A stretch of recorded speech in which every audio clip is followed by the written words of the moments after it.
Good evening, everyone. Welcome to our weekly political program on Lagos Television. I am Ajibola Ojeshola. Our dear country, Nigeria, clocked 64. And when you look at the journey of Nigeria, it's been a combination of the good, the bad, and the ugly. When you look at our economy, our political development, among other things that we can refer to that has made us as a nation, and of course, the giant of Africa, and a force to be reckoned with in the world. This evening on the program, we'll be looking at Nigeria at 64, and of course, that will take us through our journey politically, economically, and of course, the things that we need to do to chart the way forward for our dear country, Nigeria. This evening on the program, I have as my guest the Right Honorable Speaker of the Lagos State House of Assembly, Right Honorable Mudashiru Ajayi Obasa. It's a pleasure to have you on the program. Thank you, sir. All right, our dear country, Nigeria, clocked 64 recently, and then 64 years in the life of anyone is not a joke. But looking at our trajectory as a nation now, would you say that as a country, we have fulfilled the dreams of our founding fathers and their aspirations? Well, definitely we have. We have. When you want to measure achievements, particularly when it has to do with a nation, there are so many factors that you have to put into consideration. The major one, we talk about economy largely, but the security is very, very, very important. Today, even though we have issue Boko Haram, kidnappers, and the rest of them in the part of the nation, but such cannot be compared with what we have today in Ukraine, in Sudan, and other places. So in a nation that you have peace, largely, that gives opportunity to determine what the economy is all about, it shows that we are making progress. You can only consider economic situation when you have peace, when there's stability, and when there's progress. So for me, irrespective of whatever, I want to say, fine, Nigeria has attained 64, but we are making progress. The progress may be slow somehow, beyond our expectation. But for the fact that we have people, all of us, going back to our respective homes, sleeping overnight, the following morning, going back to where we work, it shows that there's stability. And the most important thing is about stability and peace. So we are making progress. When you look at the quality of governance in those days, in the days of Obafemi Awolowo, Tafawa Balewa, and the quality of governance and leadership that we have now, are there any basis for us to compare them? There's none. Number one, when you look at it, what was the system we practiced then? Compare it to what we have now. During the regional system, each region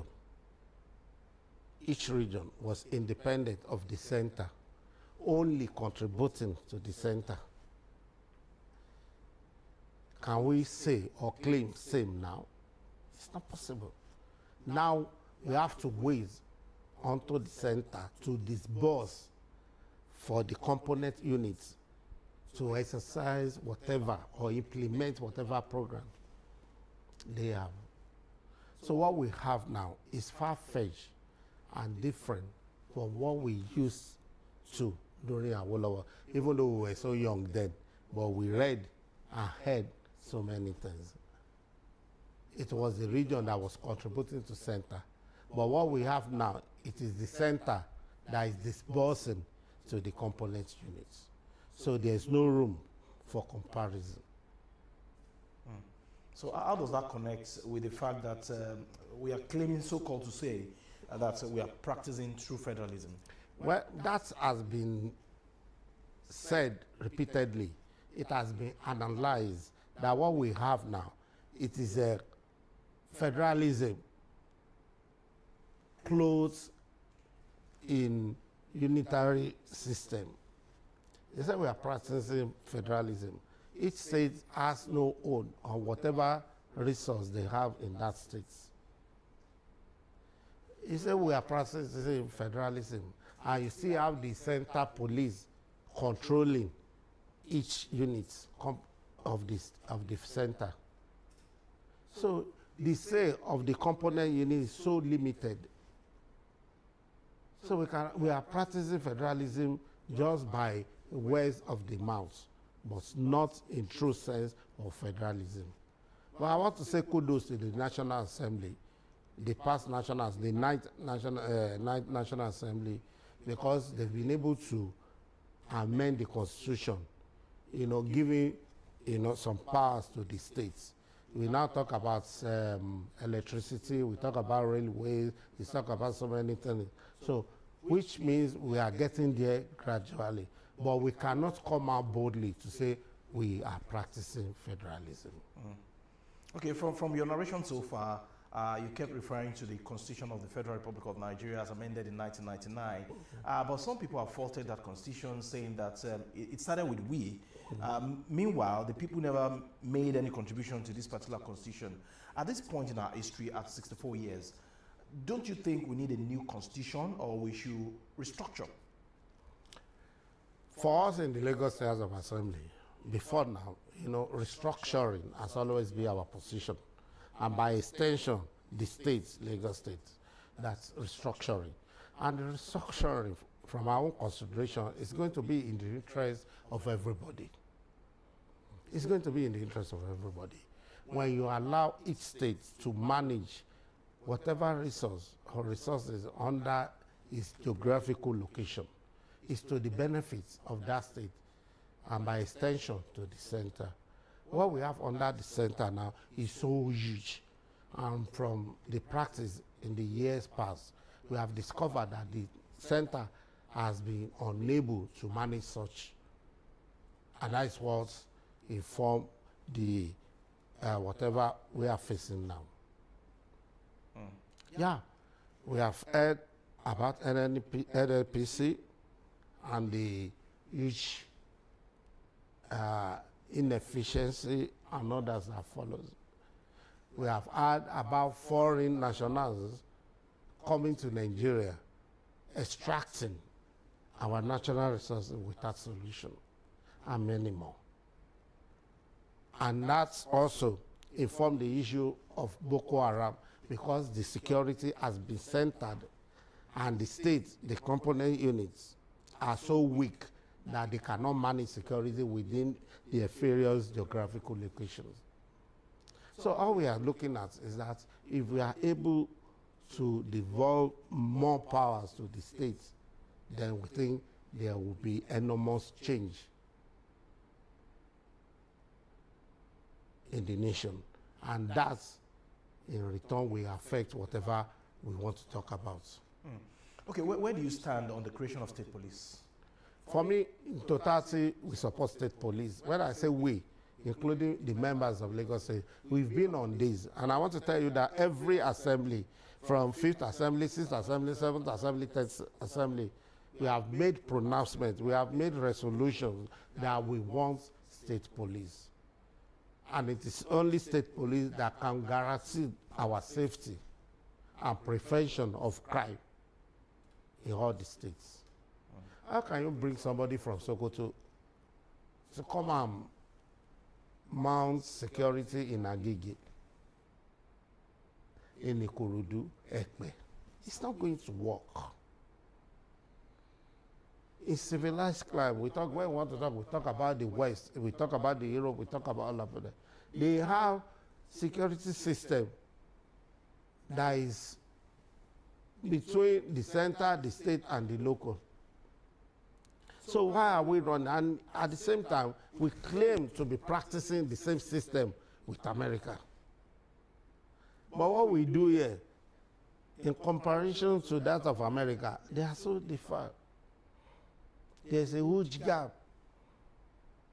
So how do we get it? And that is why even in the center of the most recognized, almost 5th or 6th, economy in Africa, we still have issue of kidnapping and others.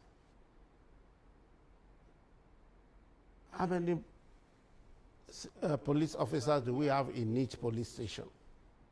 How can they cover the terrain given to them? And with the economic situation that we are witnessing now, it is very common knowledge and well known that the running costs for each police station cannot be claimed by the officer in charge. We talk about the DPO. So how do you intend to manage them? So the load is huge. It's very difficult one for the center.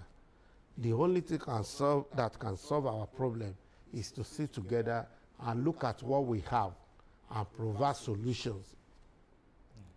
And that's why we are claiming that, or pronouncing that there must be restructuring. Before now, the only part of the nation that we believe wasn't in support of the restructuring was the North. But now they are not supporting issue of security, state police. Are they not? Likewise, almost everywhere. Nigeria is a great nation. We can surpass, even before now, before colonization, we have, shown and exhibited ourselves that we are a great nation. Like Benin, we have done so many things that were taken away by the colonial masters. The Egba people had their independence before the one pronounced by our colonial masters. So it shows that we are great people and we can deliver. Let us look inward. Let us correct whatever is holding us back. We can do it. The only problem we have is trust. The North does not trust the East does not trust the West, and all that. And the current administration, everybody must support it. There's no magic anywhere. Imagine economy. If you inherit something that has been so bastardized, you don't have magic to turn it all over overnight. It takes time. So they must support the current administration and allow it to, change whatever we have now, but it is not overnight. Okay, before we go into Nigerians giving time and opportunity to the present administration, I'm still going to take you back to the to the issue of state police. Yeah. But before then, we'll be taking a very short break on the program at this moment to bring you the soundbite of the week. When we come back, our conversation with the Right Honorable Speaker of the Lagos State House of Assembly will continue.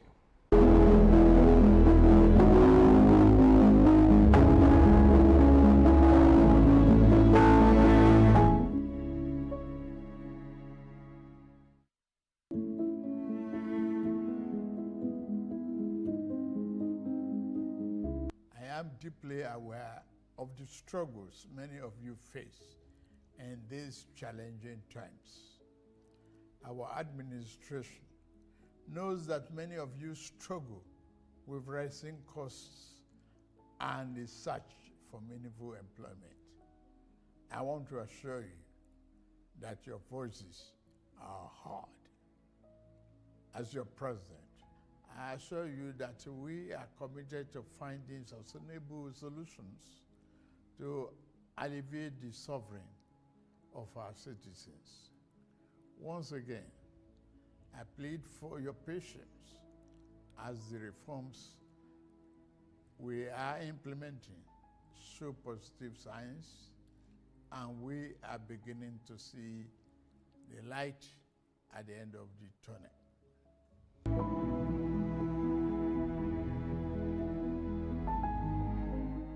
We still have with us on the pendulum this week the Right Honorable Speaker of the Lagos State House of Assembly, Right Honorable Mudashiru Ajayi Obasa, and of course he's been giving us his own perspective on Nigeria at 64. He spoke about the economy, insecurity, and the need for us to restructure the country. Right Honorable Speaker, before that break, You were trying to give us some perspective as regards the need for the creation of state police.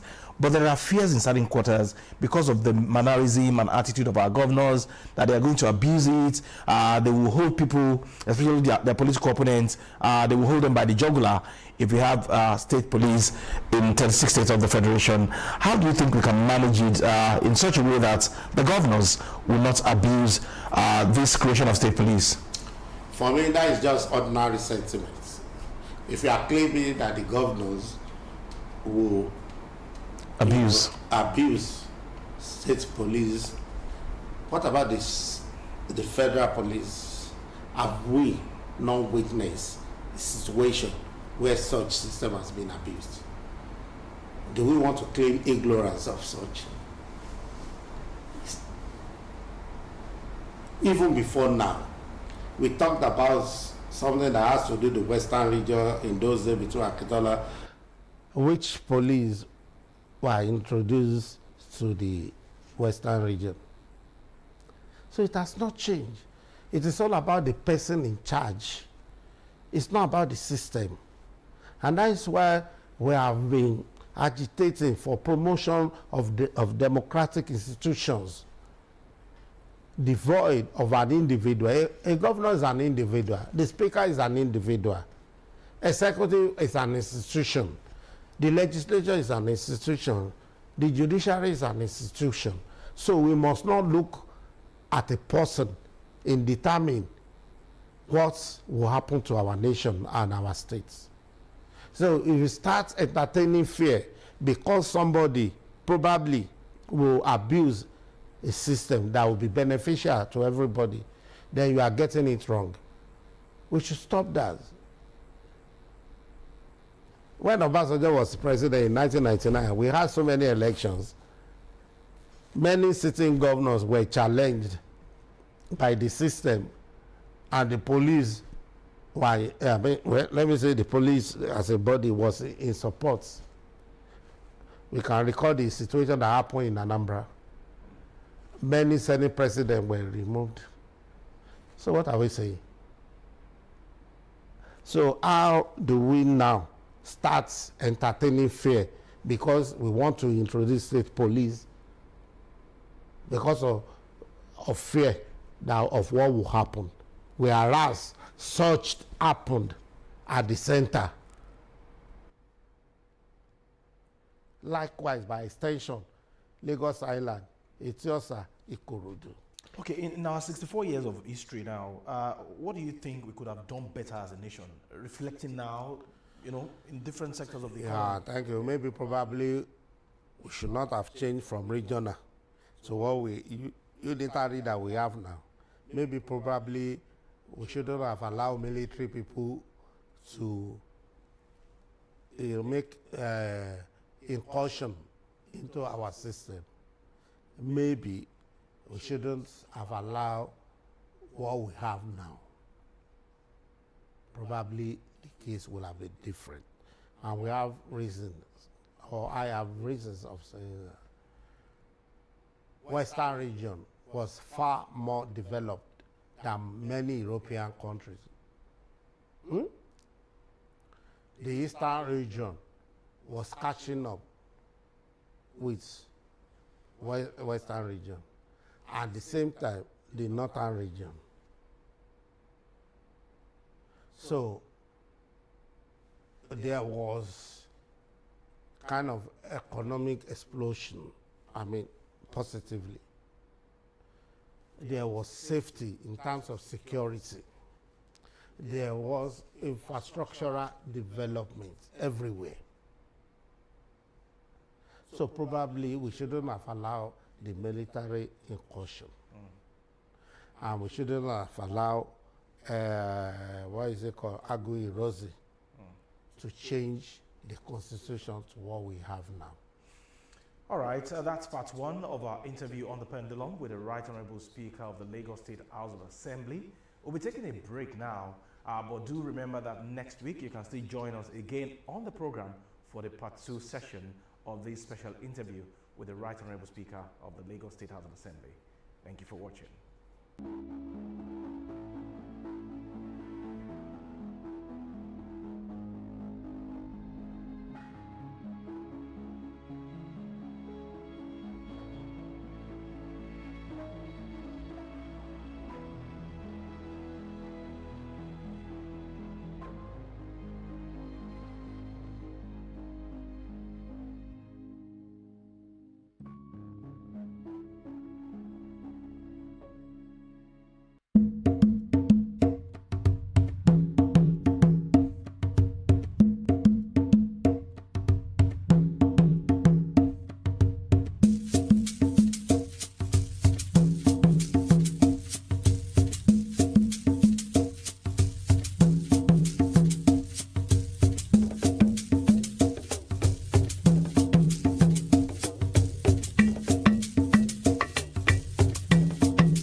Go back to your natural diet.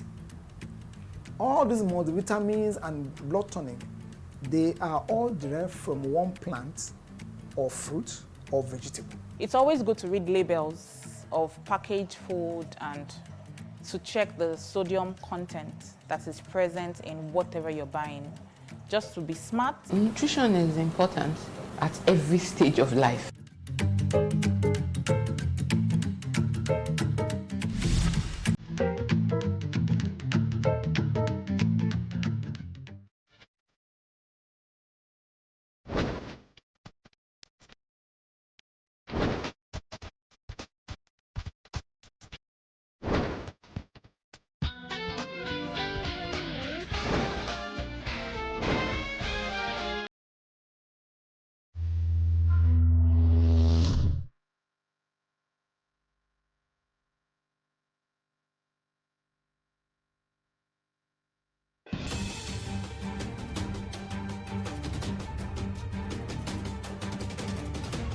The Conversation.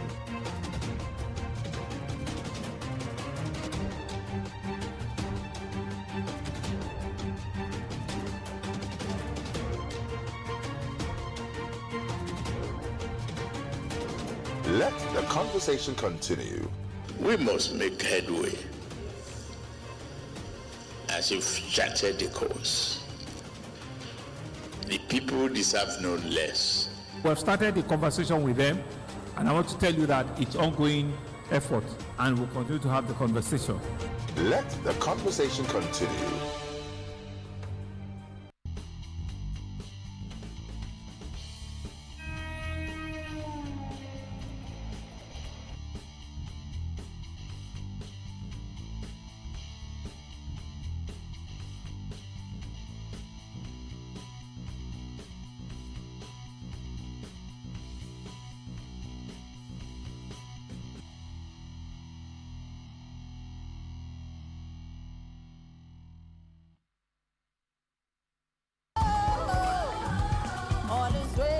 I'm on a new level, even this one goes.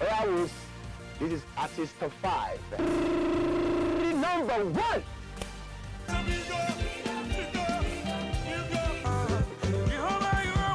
He would always mention Jesus. She would talk about the gospel. She would talk about Your name is a strong tower, oh my God. I never have to watch my back. I know you take care of that. Cause if any man